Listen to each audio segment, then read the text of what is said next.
Welcome to Strictly Ball Business. Alec and Dalton here. We are going to talk about John Wall asking to be traded from the Rockets, them saying, yes, we're going to try to trade you as well, them agreeing that they're going to try and find someone to take on his terrible contract. First of all, Dalton, is this possible?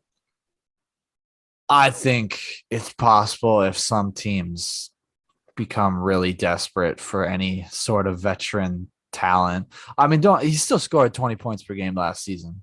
And he is a good defensive point guard. It's just his shot. Certain fits aren't going to fit. And I mean, I have three different trade possibilities here that could happen. I'm not convinced either one of these will actually happen, but I ran all the numbers.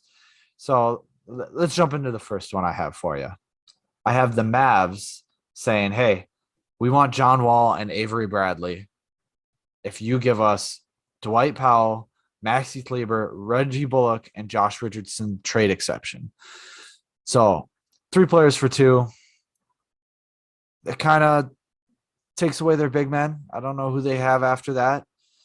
But certainly it's a desperate move, but I mean, in this one, they keep Kristaps. I know a lot of trades out there I've seen are giving up Kristaps for John Wall. Kristaps still is better than John Wall, even injury prone like that. I think I don't know why they're killing his value so much. It has lowered a lot, just not as far as John Wall, a guy who's played 40 games in the last 3 years. So, what do you think of that one? Yeah, I think that makes sense. They wanted Kyle Lowry, and um, you know, they need some more shooting on that team around Luka. That's the formula for success. So it doesn't really make sense a ton in that regard, but they do need some talent, and I could see them becoming desperate. And let's say Kristaps is decent enough where they're like, fine, we'll just double down and take Wall for the next 2 years. Yeah, I mean, it's possible. It's gonna be. Hey, it's really hard to find a buyout for this guy. He's making over $90 million in the next 2 years. Rockets. Usually when a team says we've mutually come to an agreement of trading, it means that that player doesn't want to take the buyout. That he's like, I want my money. Yeah. Recently in the Blake Griffin thing, he said he's like, "Oh yeah, it was assumed we're gonna try to find a trade, and then when it can come down, they're like, all right, we're gonna have to buy you out if you want to play basketball." So Yeah. Realistically, I think that's where this is going to land is exactly like the Blake Griffin situation. And you'll see Wall sign for a minimum contract on a championship ready contender. yeah, yeah, definitely. But speaking of, so I have the Clippers making this second trade. Now the Clippers will just get John Wall, but they'll have to give up Eric Bledsoe, Luke Kennard, and Justice Winslow, who, believe it or not, is on this team. Yeah. Uh, That was new this year. I think, as of like a week or two ago. Yep. So they're gonna have those 3 for John Wall. If I were the Clippers, I would. I mean, losing Luke Kennard is obviously the main part of it. I'd be like, Rockets, listen, give me a fucking second or two. Not that Luke Kennard's this huge asset, but still, like, he's an asset.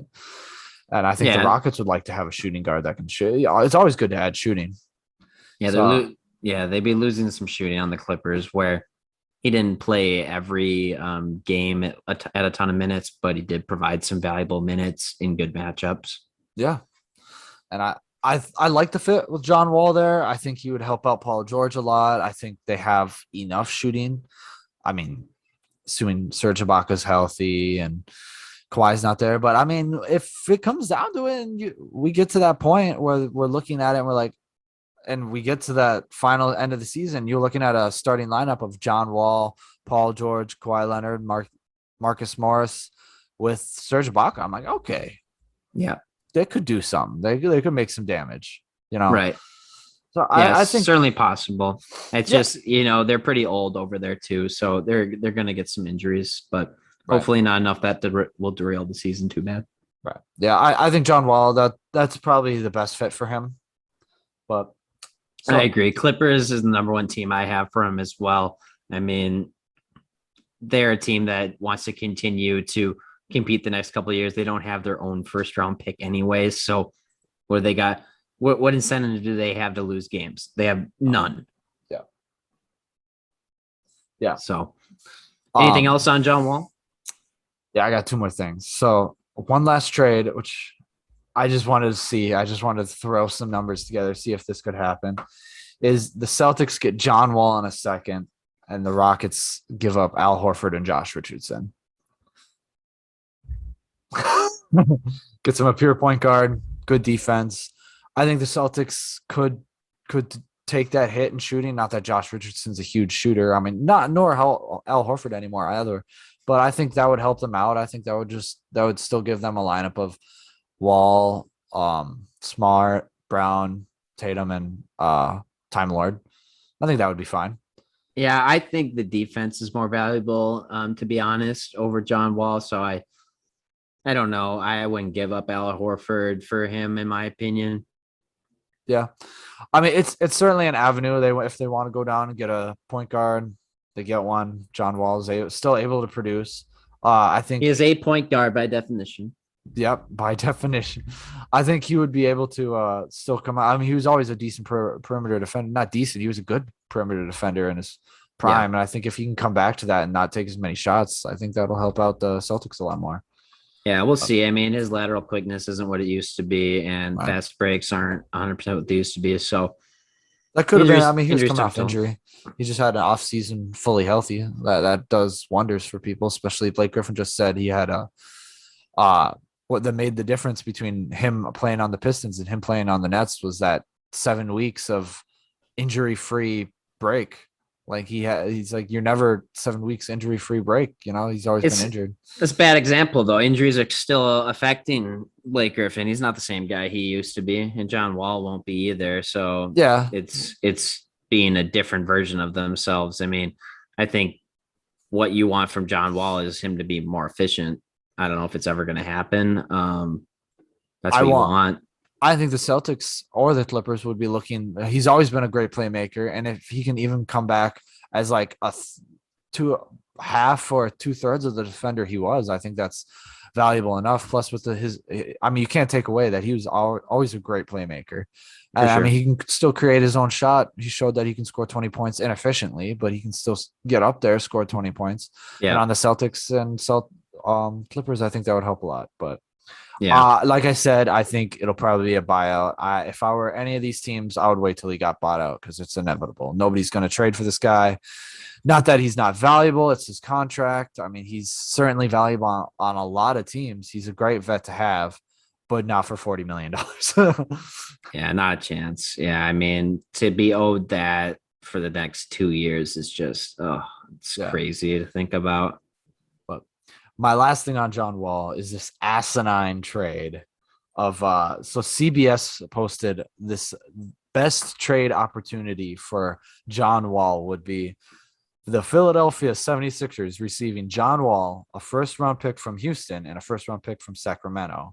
For and then Houston would receive Buddy Hield and Marvin Bagley, and Sacramento would get Ben Simmons. So I think that is fucking false. I think arguably, so Sacramento getting Ben Simmons, and all they give up is Buddy Hield, Marvin Bagley, and a first. Yeah. Unlikely. Unlikely. And if anything, Marvin Bagley is not going to go to Houston. I don't know. But so if I were the 76ers and I gave up Ben Simmons and all I get back is John Wall and two firsts, And I would I would that's terrible. that That's would not, be yeah. I mean, fucking come on. terrible. Who's writing that? I mean, these are people with this is what they do for a living. I mean, me and you, we do this on the side with, for fun. These guys that get paid for that. Jack Maloney. I'm talking Jack to Maloney can Jack suck Maloney. my. Man, and I mean, if I were Houston, I'd be like, yeah, I give up John Wall on a first, and I get Buddy Hield and Marvin Bagley. Fuck yeah, bro. Easy. Be like, Easy. rebuild done. No. Rebuild done. Yeah. I think I just read it and I was like, who wrote this shit? I'm like, this guy doesn't watch basketball. He's clearly just looking at like a salary sheet and just making these happen. He wanted to talk about Ben Simmons and John Wall in the same article. Kill two birds with one stone. Yeah, nah, bruh. You have to include 8 more first round picks and Tyrese Halliburton. Yeah, and Tyrese Halliburton. Yeah, not gonna happen. But is that all you got on John Wall, buddy? yes, sir. All right. Well, as always, strictly ball business. We kept it real here, talking about our boy JW. Shoot a John Wall for us. Do a John Wall for us. All right. See you guys.